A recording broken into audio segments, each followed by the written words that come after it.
Hey guys, Marsegid here, bringing another Dragon Ball Z Dokkan battle video, and so today we're going to be taking a proper look at the Int Lord Chilled with his EZA. This guy is the final Super Strike character to get the EZA revamp thing for Global. We're caught up to JP now, they're all done. I remember there was like a really old Kibito Kai. I can't remember if he was actually ever even available on Global, and then that event just like went away. I don't believe they have any sort of plans. There's never been any mention or anything of that like coming back. So this guy potentially the final of the Super Strike cards. You know, they've been going through and doing all these updates for them, giving them the EZAs, revamping the event, but they haven't released any new ones in any recent time, so I don't imagine they're going to do any more. So this guy, the final Super Strike character in Lord Shield, being released during the Frieza celebration. I mean, makes a lot of sense, right? He's on Frieza's 200% team. I think the only other 200% teams he's on is Metal Cooler, of course, because he's a Wicked Bloodline character, and then Captain Ginyu. Captain Ginyu, of course, is starting to get a little bit aged out now, and realistically, if you are running him, you're going to be running a more Ginyu Force-like themed team. So Frieza's team is the main team for this guy. He is a Terrifying Conqueror, so he does help towards Frieza's passive, and of course, he's a Wicked Bloodline character, so they do share a couple of links. Not the craziest link setup, of course, because he is a Super Strike unit, which means he has links like Super Strike and Bombardment, which are very, very good links, right? That 45% attack from those two links. The problem is, like, who you're using to get those links, right? There's not a lot of these Super Strike characters that are really, really good. And especially on Frieza's team, with his team not having the best choices, I'm not running another Super Strike character, right? So we're going to see what he looks like on what I would say is a fairly realistic team for him. His super attack is that he greatly raises defense for one turn, does supreme damage to the enemy, and then greatly lowers attack. So attack lowering can still be pretty relevant in some events now. So greatly lowering attack is definitely very, very useful. And then in terms of his passive, he is a nuking style unit, so he gets 30% attack and defense per key sphere obtained, an additional 30% if those are int orbs, so we're getting 60% per orb, and then he gets 60% attack and defense when performing a super. So once you've picked up all of the orbs, if you then look at his defense, of course, you know, if he's in slot 3, you don't get the chance to do that. But if you look at his defense once you've picked up the orbs, when he attacks, he gets 60% of whatever that number is. So on a turn where you can get a lot of orbs, then, you know, as any nuking style unit can, he can look really, really good. Because that 60% is of whatever that total is. He then also greatly raises on defense on super, which is a 50% raise. Although I'm not sure with a nuking style character whether that is taken from after they pick up the orbs or if it's from start of turn. Because if it is start of turn, then that gives him very little defense. I'm not actually 100% sure how that interaction actually works. Someone can let me know in the comments. I know a bunch of you guys are up on like the calcs and everything. So then he also gets 2 key, and he has a chance to crit and chance to dodge 50% when there are another 2 or more Inhuman Deeds category allies on the team. So we do have those.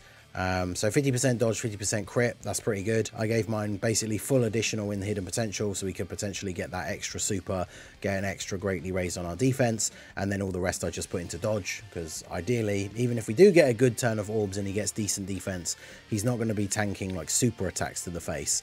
And then lastly, he has what is essentially just like a super battle road ability, the high chance to stun all enemies when there are 2 or more super class enemies at the start of turn. So there's not a lot of events where we're going to see that. So it's mainly like a Super Battle Road thing, and you know, if it goes off, that can be really, really powerful in Super Battle Road. So we're running Frieza's team. I've brought Hirudegarn, Dodoria, Chilled, and then the 60% support Vegeta, because then that's 4 int units. So that Vegeta has his passive active to get the guard for the extra couple of turns. Obviously, he has that one big orb change turn if we drop below 50% HP, which could be pretty crazy if we have Chilled on the rotation for that. And then we have Kid Buu for the support as well. So not exactly a team built around Frieza, but this is a team that, you know, realistically, you could put this together as a Frieza team and potentially do quite well. So let's go ahead, and I will actually attack you. See if we can get rid of you. So 11 orbs here, and our defense is 429k. So basically 430. So 430 and then plus 60% from his passive. Would help if I actually put the thousands at the end, not just 430. 430,000 plus 60% puts them up to 688k. So that greatly raise, if that's off of this number, that's another 200, well, basically like 215. That's pretty much putting him up to 900k defense, which means he's essentially able to tank all normals on global, apart from, I guess, like fully built up in Kid Buu. But then he has a 50% dodge chance to back that up as well. So that's pretty good. And then let's go ahead. Actually, you can be stunned and Vegeta can stun. So let's do that. And then I guess we might as well do this. Yeah, we'll just grab those for you. So this is with 11 orbs. A couple of them were rainbows, but we'll see how we get on. So there's the 50% dodge coming in twice there. And then we just take double digits. So 10 million, 10.8. We've got 2 links active here. That's the only downside with these Super Strike characters. Like I say, outside of having another Super Strike character to link with, they're often going to only have like 2 or 3 links active. But there's that full additional build coming in clutch and getting another 10 mil attack. So if he is getting the 200k defense on super because of that greatly raise, that means after a double super, he goes up to like 1.1 million on this turn, which is pretty good. Of course, Vegeta eating a super attack here. I mean, Vegeta losing some health is not the end of the world, because it means on the next rotation, if we can finish off these guys on the next turn... Okay, yeah, we've definitely lost enough HP now. So, if we finish off these guys on the next turn, it means we're going to get Chilled and Vegeta together on the next rotation, and Vegeta's going to get the full orb change. So, ideally, we don't want to waste that on, like, an enemy who's almost dead. So, but I think the next turn... Do we have double Frieza next turn? Or have we got... I actually didn't see, like, the wheel who's in slot 7. It's Sarudagon, yeah. So we have double Frieza and Kid Buu, which is a bit of a weird rotation, but I guess we could get some... I guess we just kind of have to rely on... Well, Frieza has got type advantage here. I mean, as long as Spopovich doesn't super straight away, I think Frieza should be okay. But we'll do this, and then I guess do this. I was hoping those AGL orbs would drop down, but unfortunately we did not get lucky there. I think the Friend Frieza has 1 dupe. Friend Frieza coming in clutch with a dodge. At least Kid Buu gives big bad bosses to Frieza. And then, of course, the support, even though we're not on full health, so it's not the highest amount of support possible. Additional super? Ah. Well, Frieza in slot 3 should be able to kill him. I'm just a little bit worried, potentially, about Kid Buu. I don't want Kid Buu eating a super here from... you've got to be joking. Dodge, maybe? Bro, come on. Okay. Kid Buu eating the super from Spopovich. You love to see that. Well... Okay, well, I guess we'll jump back in. Okay, so, jump back in. Chilled was in slot 7, so this is his first appearance on turn 3. We do have Vegeta on the rotation, so we have that extra bit of support. There's a bit of a scary turn for him, realistically, because we have 2 physical attacks in slot 1. You can be attack lowered, so let's go ahead and hit you with the greatly lowering attack. We can only get 7 orbs here, so his start of turn defense, this is the thing that is where he can come undone, like any nuking style unit, right? If in the situations where you're not able to get a lot of orbs, his starting defense is only 96k. So if you think, like, on a turn where you only got 3 orbs, he's only getting a 90% buff. You're not even going to be at like 180k defense pre-super. Then you get 60%. So that's putting him up to like, what, 280 with the super attack effect, maybe a little bit over 300. Which means, yeah, he's not tanking normals if you are only able to get like 3 orbs. So he can get 7 here, 6 of which are in. That's a kind of more average turn. That puts him up to 331. And then with the 60% on super, that's going to be putting him at around 530. But of course, we still have the super attack effect to take into account as well. Now, on this kind of rotation, that does mean he would be able to take any of the normals here.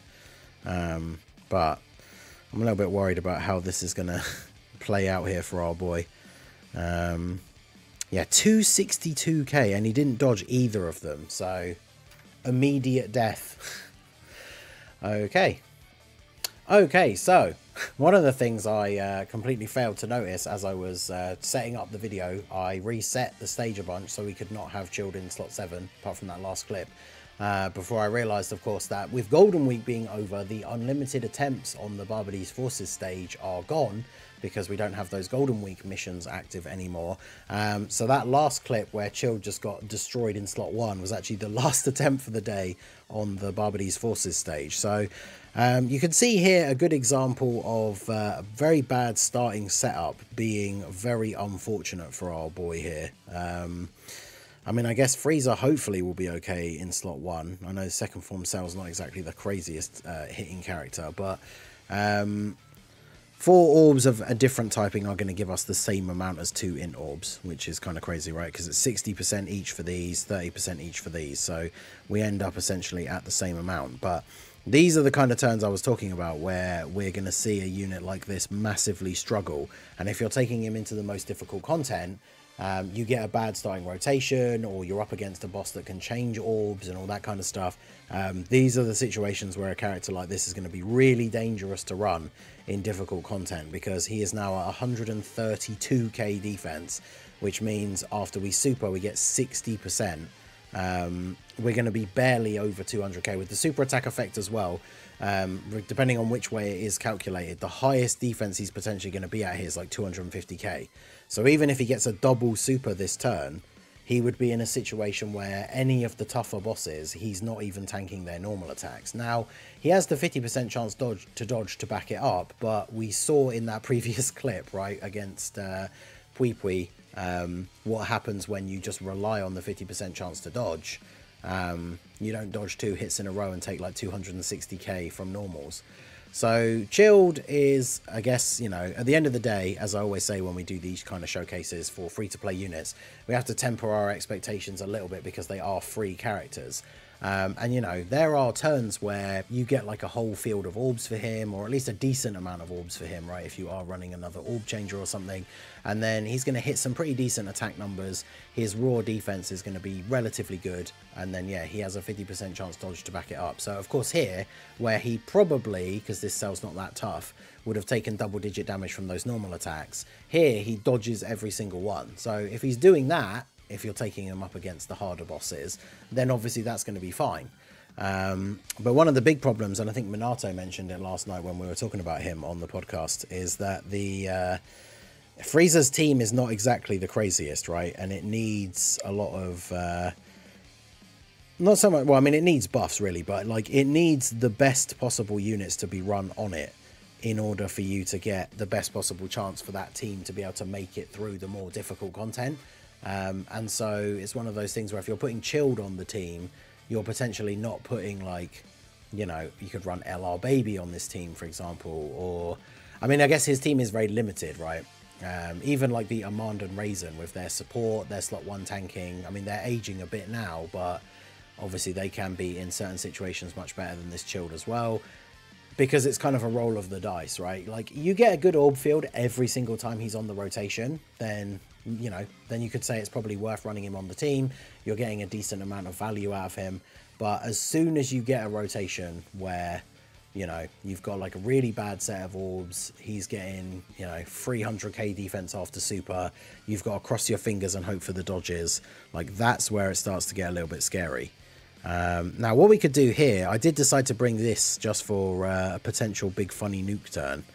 I was going to say, hopefully it changes those ones. So if we do this, I could probably just use the other one and hope it changes those last couple as well.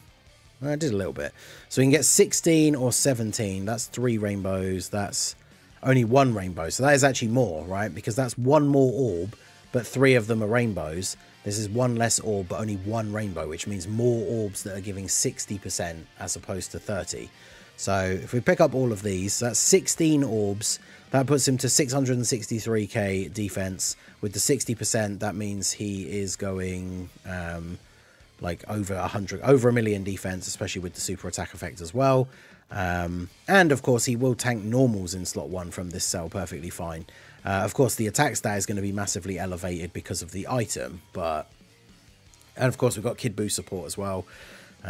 So let's see what we get. We get the double dodge in slot 1, and then a 25.6 mil. I mean, obviously, if he was like a Dokkan Fest exclusive or LR Nuka with a, you know, big support unit on the rotation and the nuking item, we would probably expect to see a bit more damage than that. But for a free-to-play character, you know, pretty decent.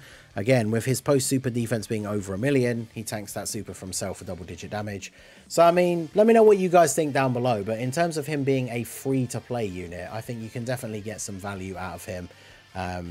Free-to-play units have been hit or miss over the last year or so for Global, or for Dokkan in general. Some of the Super Strike characters especially, some have been decent, and then some have been absolutely terrible. So let me know your thoughts on the Super Strike Lord Chilled down below in the comment section. Even if you don't particularly care for the unit, go ahead and do the Super Strike missions and everything, because you get about 20-something stones out of doing all of it. So still worth doing, top up the anniversary fund. But let me know your thoughts on Chilled down below. So that is going to be it for the video, guys. This has been the Masked Ningen. Smash that like button, subscribe to the channel if you are new. Check out the links down below for the Discord and the merch store, and I will see you all again soon. Have a good one.